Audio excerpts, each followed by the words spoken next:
It's Middleman TV, and today we got to talk about Bob Arum's recent statement about Shakur Stevenson and his retirement and just his opinion on everything. And, you know, they asked Bob Arum how he felt about Shakur Stevenson retiring and, you know, what is going to happen going forward with Shakur Stevenson's career. And Bob Arum basically let him know, and Bob Arum basically said that, you know, that obviously Shakur Stevenson's one of his best fighters, and that obviously that he has the most confidence in his potential and that he could be one of the greatest fighters ever of this generation. He knows that he wanted the Emmanuel Navarrete fight. He really, really wanted that fight. But apparently the guy that Emmanuel Navarrete is fighting for the belt is ranked number 2 by the WBO.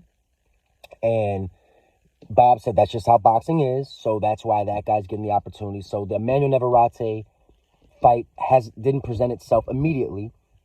And obviously the other fight that Shakur Stevenson has been really stressing on that he really wants is the Vasily Lomachenko fight. But as we all know, anybody who knows Bob Arum, anybody who knows Vasily Lomachenko, Bob Arum has a certain type of love for Lomachenko. He loves him like he's his son. He's always loved Lomachenko. And we knew Lomachenko coming off that controversial loss to Devin Haney, we knew that Bob Arum would do everything in his power to make sure that he gives Lomachenko at least one more great opportunity to pick up a win and become a champion before he retires or before he has to lose it again. So Vasily Lomachenko is going to be fighting George Kambosos for the belt in Australia. That's one of his favorite fighters. Shakur Stevenson, opportunities are going to arise for Shakur Stevenson. He's only 26 years old. He's one of the best fighters in the game. He's coming off a very, very lackadaisical pedestrian performance. And sometimes as a boxer, when you know you're as great as Shakur Stevenson and you're coming off such a pedestrian performance, you're just so eager and so anxious to get that opportunity again so you can show how great you are. Because I know Shakur just wants to go out there and be great so he can shut up all the critics and he can be right back to where he belongs. But right now, after that pedestrian performance, people were booing, sleeping in the crowd. He has to take the opportunities presented to himself. And right now, it looks like Shakur just has to be patient, man. I really think that everything's going to fall in line for him. If I were him, since he didn't take so much damage in his last fight, I would try to get back in the ring sometime in like April, maybe March, late March.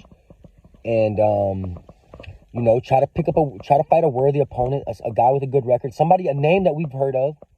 And try to redeem yourself. You have to show us that you're willing to fight. You know what I'm saying?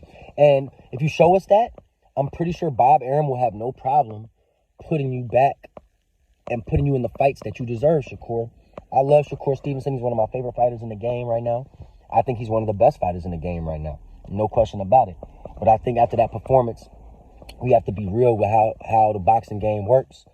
Shakur Stevenson just has to be real patient and just real focused on his next fight. Regardless of who his next opponent is, just stay focused, stay true to the game, and eventually you're going to get exactly what you're looking for, Shakur. I promise you. Meanwhile, your boy Keyshawn Davis fights on Thursday night against Jose Pedraza. I know you're going to be at the fight.